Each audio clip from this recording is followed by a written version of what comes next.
Ya. Assalamualaikum warahmatullahi wabarakatuh. Alhamdulillahi rabbil alamin. Wassalatu wassalamu ala asyrofil mursalin wa ala alihi wa sahbihi ajma'in.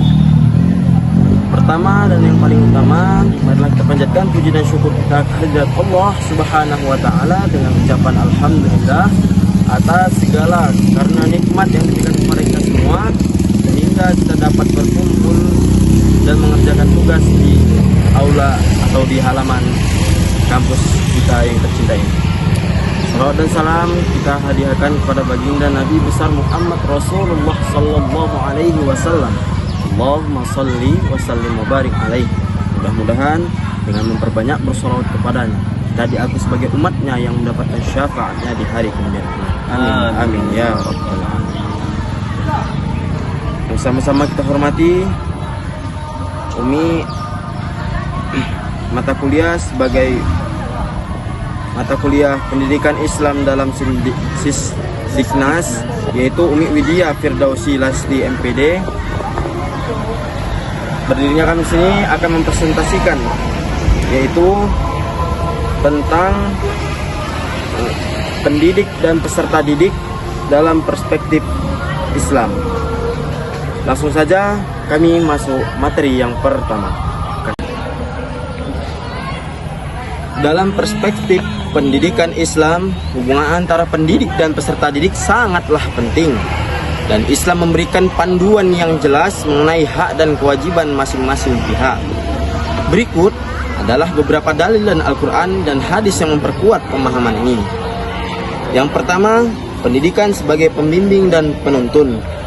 Pendidik dalam Islam tidak hanya bertindak sebagai pengajar, tetapi juga sebagai pembimbing dan penuntun moral serta spiritual bagi peserta didik. Adapun dalil dalam Al-Quran surah Al-Alaq ayat 1 sampai 5. A'udzu billahi minasyaitonir rajim. Bismillahirrahmanirrahim. Iqra bismi rabbikal ladzi khalaq. Khalaqal insana min 'alaq. Iqra wa rabbukal akram.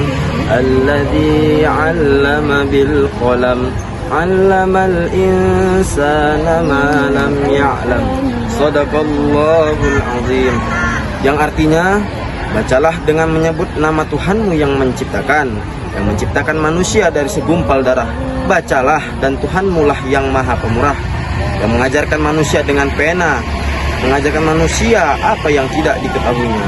Quran surah Al-Alaq ayat 1 sampai dengan 5. Adapun dalam hadisnya, hadis yang diriwayatkan Abu Hurairah, Nabi Muhammad SAW bersabda, sesungguhnya para malaikat meletakkan sayap-sayapnya bagi penuntut ilmu karena ridhonya terhadap apa yang dilakukan oleh orang yang menuntut ilmu.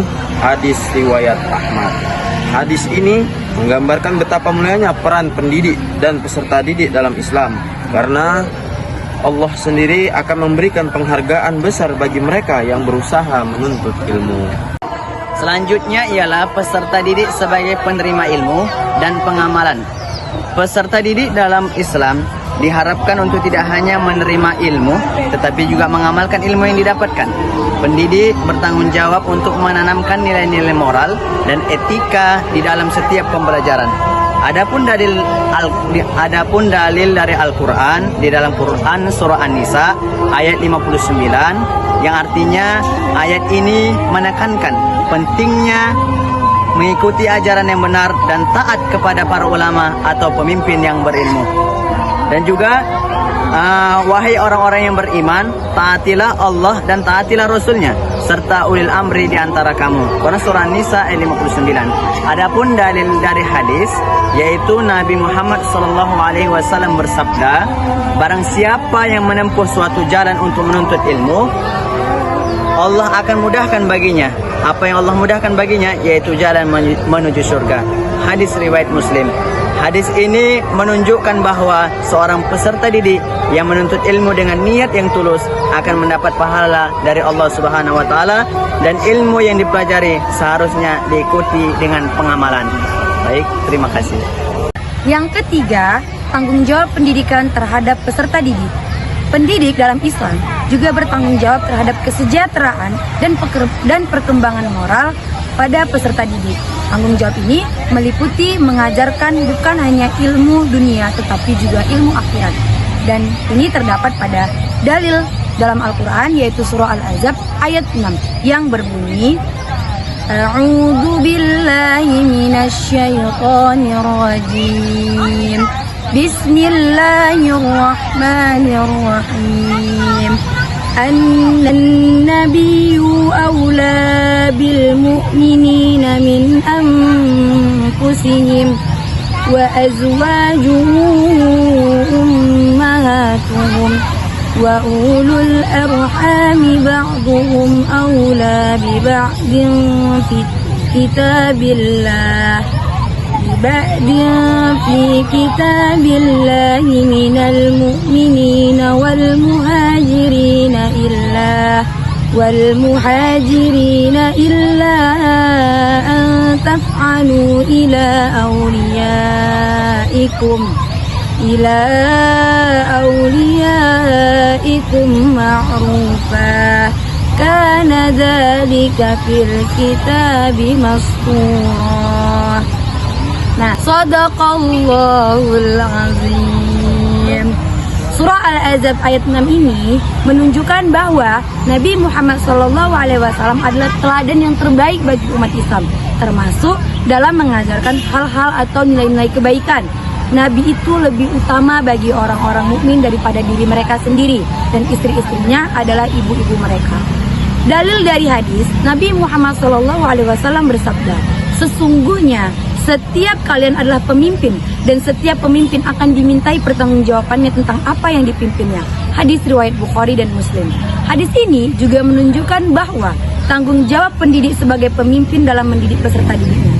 Nah, kesimpulan dari semua yang kami jelaskan tadi, bahwasannya dalam perspektif pendidikan Islam, pendidik dan peserta didik memiliki peran yang saling terkait. Pendidik bertanggung jawab untuk memberikan ilmu yang bermanfaat dan membimbing peserta didik dengan akhlak yang baik. Peserta didik diharapkan tidak hanya menerima ilmu saja, tetapi juga mengamalkannya dan menumbuhkan niat untuk menuntut ilmu dengan tulus. Dalil dari Al-Quran dan hadis menunjukkan pentingnya hubungan ini dalam menciptakan masyarakat yang berilmu dan berakhlak. Sungguh manis buahku ini. Buah dimakan dengan cepat. Berakhir sudah video ini.